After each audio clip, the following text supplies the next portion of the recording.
Hello everyone and welcome to the FPL Wolfpack YouTube channel. So we'll be doing a bit more over here alongside Twitter, Instagram and potting. So yeah, do consider hitting subscribe, turn on those post notifications so that you don't miss any of our future videos. Share this video with your friends and do all that bits. I will leave all the Wolfpack member Twitter links in the description, as well as the Wolfpack Twitter and Instagram links. If you don't follow all of us, we will delete your FPL team. I'm sorry, but I don't really make the rules here. So yeah. So basically what the concept of this particular video is, I've asked every single member in the Wolfpack to DM me one player that they think will do well this particular week. So let's say they pick a player and they have to give me 1 to 3 reasons on why they think he will do well. And I've had 15 different submissions, except FPL Zlatan, because he's too busy playing football in Italy. Or are they even playing football in Italy? I don't even know now. But anyway, so we have all but one submission, so we're just gonna go through with it. So first up, before we do, I have to retreat into, I think, that corner of the screen so that you all can see the graphics. And as you see from the first one, we are starting off with Flapjack FPL, and yeah, he picked Jordan Pickford because he's England's goalkeeper. I know he's trolling here. I'm just putting it here just to say, according to the words of every member in the Wolfpack, fuck off, Flappy. Now that we got that out of the way, we're gonna go through the next, how many picks? I don't even know now. 14, 13 picks. And as the list goes along, it's gonna get puntier and puntier. So basically, the very first pick is what I consider the most boring pick. And as it goes on, it's gonna be more and more punty until we get to number 14, is what I consider the puntiest, if that's a word. I don't even know if that's a word or not. So yeah, we're just gonna jump into the very first submission. And to start the very first submission, we have Great Little Andy, FPL Teach Mode, and his submission is Ederson. I remember in the group chat, and I remember specifically saying the puntier the better. I mean, he was too busy copying FPL Arlen's tweets that day, so I can forgive him for not actually reading my text. So yeah, we just have to go with Ederson here. And let's have a look at what he has to say. I have the reasonings right here, so I'm just going to read out what they said so that I don't really miss out a word. So my pick, Ederson. Plays Arsenal and Burnley, both at home. I'm seeing 2 clean sheets and maybe 1 save point from those fixtures. And I'm going to stick my neck out and say he could even get an assist. 18-point double game week incoming is my prediction. Or I'll pot the next pot with a dressing gown. Luke will have the photo evidence. I'm just kidding. The last sentence is mine. But if you want to see it, maybe. I don't know. I have to contact him. So what did I think of this? Points wise, yes, obviously. Like, he is a 6 million keeper playing for the team second in the league. Why not? But do I want to pay 6 million for him when the likes of Henderson I paid 4.7 million for? You can still pay 5.3 million for him. If you consider that way, maybe not. When you have someone like a LENO at 5, do I really want him? Maybe not. So, meh. Oh yeah, I forgot to tell you, I'll be giving my verdict. You'll be hearing a guy who has a 6-figure rank talking shit about other people's picks. I'm pretty sure like 12 of these guys have a better rank than me, so it's gonna get good here. Okay, so my verdict for Ederson, maybe. I don't really know what I want to pick for Ederson, so let's just move on. And we have one of our newest members, Rich FPL with BERND LENO. One thing I learned while filming this video is it's actually spelled B-E-R-N-D. I always thought it was spelled Bernard Leno, but you pronounce it BERND LENO as if it's some sort of German thing. I've been watching him since his Leverkusen days. Well, you learn something new every day, don't you? So, what does Rich have to say about Leno? We'll have a look. My pick is Leno, 3 clean sheets in the previous 4 games, second for saves overall on 108 and 104 shots saved from 139 shots on target faced. 74.8%, second behind Martin Dubravka. 5 million, 5.6% owned. My verdict for Leno, a yes, because again, he is 5 million. So, 2 games, 5 million, and he gets a shitload of save points. So even if he doesn't get 2 clean sheets, he's still decent. And it's not like you're paying 6 million for him. If he was 6 million, he would be a hard no. But because he's 5 million, around that good price bracket, I'd have to say yes. And I think that is our last keeper prediction. Like I'm so stereotypical. I put both the keepers first up. Okay, so our next submission is FPL Pharaoh with Raheem Sterling. Let's have a look at what he has to say for Raheem Sterling. 2 home games that City will dominate the ball. I think he will thrive in an empty stadium. More confidence. Pep will want him to finish the season strong. Therefore, I think less rotation risk than others. Sterling will be a big player next year for them. With an aging squad, Pep will expect him to find his form. I kind of agree with Pharaoh here, and that is one of the main reasons why I try to put Sterling in my team, but I can't afford him, so I'm just going to go with Riyad Mahrez. The fact that he's nailed, and the fact that it's a restart. Sterling started the season extremely well. Go back to game week 1. He started the season extremely well. And the fact that there is no crowd, I mean, to be fair, Man City never actually have a crowd. Well, they do. I'm just having an agenda here. So, yeah, I'm just thinking, if you have him, he's captain material. Because of the fact that no crowd basically means you can put that pool run off from behind him, just go clear his mind and just go ahead, play his stuff. And I'm thinking he's going to outscore pretty much every single City player in the double game week. I'm saying it on the line now. Captain Sterling, or you'll suffer. I'm already going to suffer. So, yeah, we're just going to go ahead with it. My verdict for Sterling, yes. So, we'll move on. And our next submission comes from Bad FPL, and it's with Matt Doherty. It's pretty surprising I put a single game week player ahead of a few more double game week players, because I expect Doherty to outscore a lot of double game week players, and I mean a lot of them. So let's have a look at what Bad FPL has to say. Doherty's my shout. Not too punty, but he's an animal that everyone should consider. I agree with Bad here because of the fact that I genuinely love Matt Doherty. So I genuinely want to give him a yes. Why not? He's probably the best single game week player this week. I'm calling it now. And so that's why I put him ahead of some double game week players. And yeah, my verdict for Matt Doherty, probably a yes. I mean, there's a reason why most of them are not punty. Like, I have to say yes to a lot of these because they are so obvious picks. So moving on, we're going to have another double game week submission. So a lot of these are double game week submissions. So let's have a look at our next one. And it comes from our very own Andy Martin, FPL tactician. Oh, wait. I forgot to say oil for all of them. And now I'm saying it for him. Bloody hell. Favoritism. I'm getting kicked out of the Wolfpack, boys. Okay, so what does he have to say about Norwood? Let's have a read. With Norwood on pens and set pieces at 4.9 million, he could very much get attacking returns, especially against Villa. And I have a feeling, yeah, one of those set pieces has to go in, right? How many set pieces have Sheffield United scored this season? 1? That was a Guaita own goal as well. So my thinking is, in the next 9 to 10 weeks, Sheffield United will have to score a free kick or a penalty, or a free kick or a corner. Like, they can't go an entire season with Norwood having like just 2 assists. It can't happen. So yeah, my verdict is on all in Norwood. Yeah, for this double game week, why not? 4.9 million is a yes from me. And now we move on to our very next submission, and we have our very own Welsh wizard of FPL with another Sheffield United midfielder in John Fleck. Let's have a read of what he has to say about John Fleck. So, tireless box-to-box midfielder who's really impressed this season, backing him to return in the double game week. The thing with John Fleck is he's trending a lot on Twitter and all that, but I genuinely don't agree with John Fleck as a pick. I don't know why. I always have this feeling that John Fleck will stop returning, and he kind of did stop returning, and I genuinely don't expect him to do that well in the double game week. I think Ollie Norwood is a better pick than John Fleck if you want to go for a Sheffield United midfielder. So yeah, my verdict for John Fleck is probably a no, because I said yes to Ollie Norwood.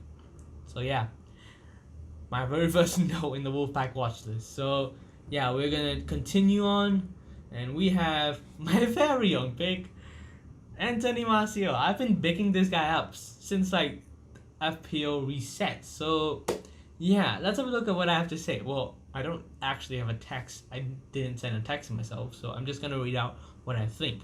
So the reason why I picked Anthony Martial is because he's facing up against Jose Mourinho.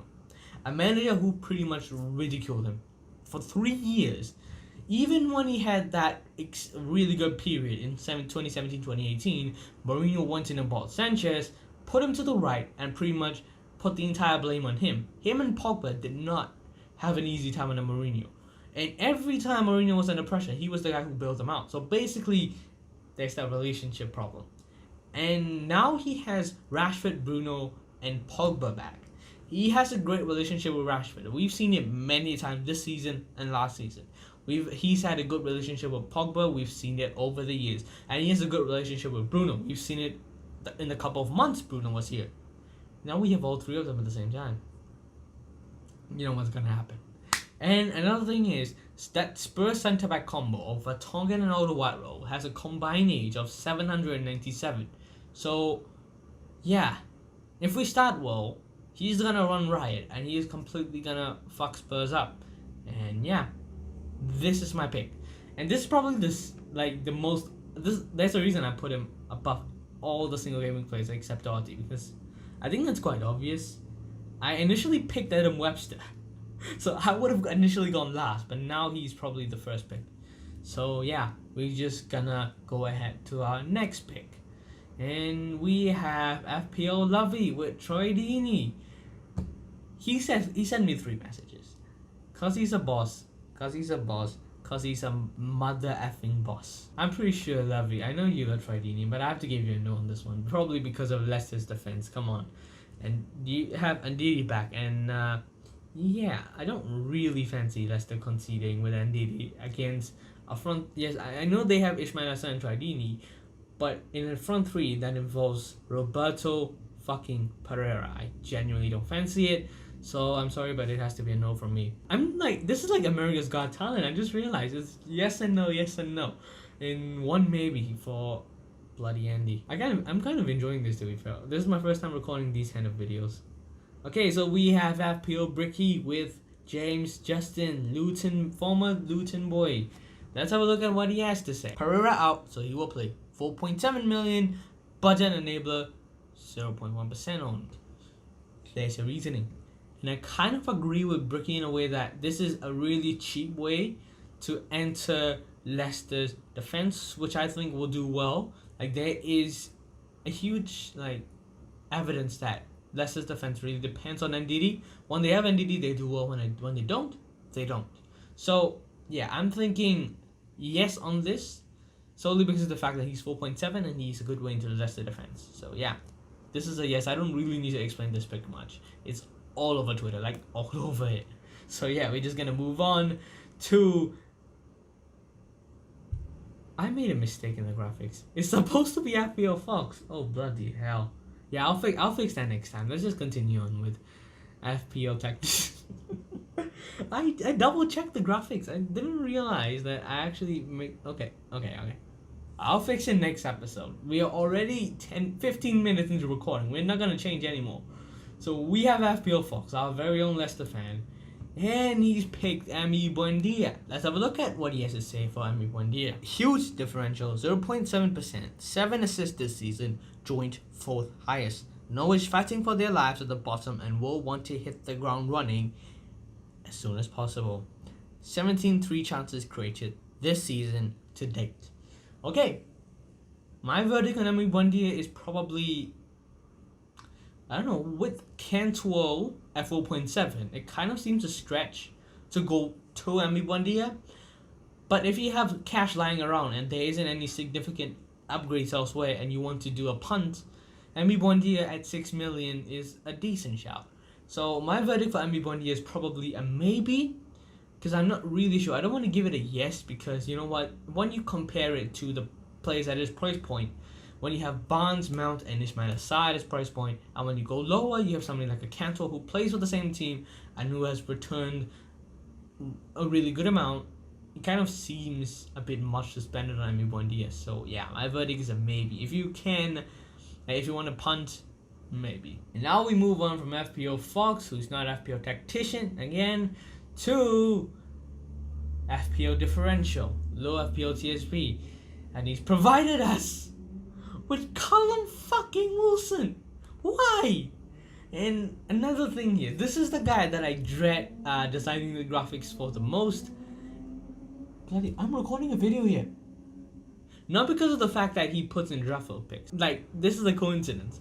Because of the fact that this guy changes his display picture every 17 milliseconds. So, mate, stop changing for a while, please. I don't want to change my graphics every minute. So, yeah, he has picked CALLUM Wilson. Let's have a look at what he has to say. I'm just curious on what he has to say. CALLUM Wilson. It's no secret that Bournemouth were in an absolute dire form before the FPL got put on pause. However, I do feel a restart could really benefit a team such as Bournemouth to start from fresh rather than being trapped in an endless cycle of poor results and performances. Playing a Crystal Palace who only have an outside chance at European football, this could be a fixture that favours the talisman striker. Okay. My verdict on CALLUM Wilson, probably no. Not because of the fact that most people call him a troll, but because of the fact that Josh King exists. And I think Josh King is a better pick than CALLUM Wilson for a much, much cheaper price. Let me explain here. So I kind of agree with differential in a way that Bournemouth could benefit from a restart, because let's have a look at some facts here. This is the team that finished mid-table 2 seasons in a row, and they still have the majority of that squad. They still have Ake at the back. They still have CALLUM Wilson, Josh King, Ryan Fraser, and David Brooks. Now they have Harry Wilson. Okay, Ryan Fraser might leave after June 30th, but they still have a good core of players. They still have Lewis Cook. They still have Jefferson Lerma. So, and they also have Philip Billing. So they have a good core of players. If they can get them playing and a fresh restart, Bournemouth could be a team that we're looking for budget players. Who's that guy? Jack Stacey at right back. He's also a good player that I kind of am having a look at. If I do wildcard at 31, I might look at him. So yeah, I kind of agree with the Bournemouth thinking process, but I kind of don't agree with the pick in that Josh King will have a better end to the season than CALLUM Wilson. This is gonna be a meme now, isn't it? Okay, we're gonna move on, and we'll have Rob Pick. The CMFPL scout has come in with another Bournemouth asset. This time, it's Nathan Ake. And let's have a look at what he has to say.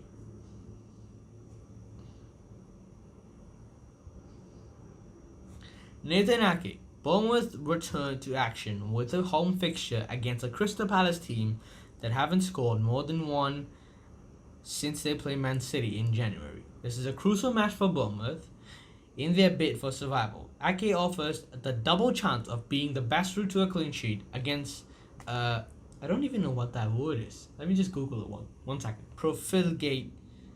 Basically it means leaky, let's just say that way. Crystal Palace attack. And also a threat from set pieces with 2 goals already this season. I expect him to add to that tally before the end of the season. So, do I agree with him? Well, kind of. Solely because of the fact that, you know what, Crystal Palace, they don't really score that much. So why not just throw a Bournemouth defender in there? It doesn't necessarily have to be Ake. Probably a Jack Stacey in there. Probably, why not? I genuinely rate Jack Stacey, you can tell by now. Yeah, so do I agree with this? Let's give him a maybe. Why not? Just give him a maybe. Now we move on to the final pick, which is FPL Irons with Mesut Ozil. So let's have a look at what he has to say. Ozil, the games in Germany have been played at a much lower tempo. If this is replicated in England, Ozil could be key for Arsenal. And FPL Irons wakes up from his dream. Probably. Okay, you know what? That's a double game. Why not? But I don't really want to give it a yes, solely because of the fact that, you know what, it's Mesut Ozil. He's had 4 assists in the last 2 years, or I might not even get my facts straight, and Luke's gonna point me wrong. So I'm just gonna say yes, so that I want to remain in the pack peacefully. So let's just say yes and end the video. No, I'm just kidding. He's not gonna do that. Or is he? Let's just say he isn't. Okay, so my verdict for Ozil, my honest verdict for Ozil is probably a maybe at best, because I genuinely don't see. Let's have a look at Man City, where I genuinely don't see Arsenal returning at all.